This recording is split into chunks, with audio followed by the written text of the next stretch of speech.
কে বাড়ি মারামারি আছে জলদি রমজান কে বাড়ি মারামারি দেশ আল্লাহ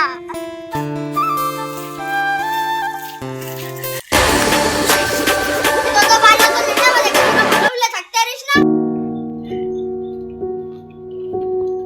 সমস্যা কি?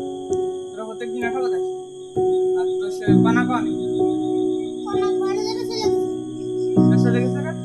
গেছে আচ্ছা ঠিক আছে কোন আছে তোমার দেওয়ালে আমি কোন আদম কিছু না খাওয়া দেখি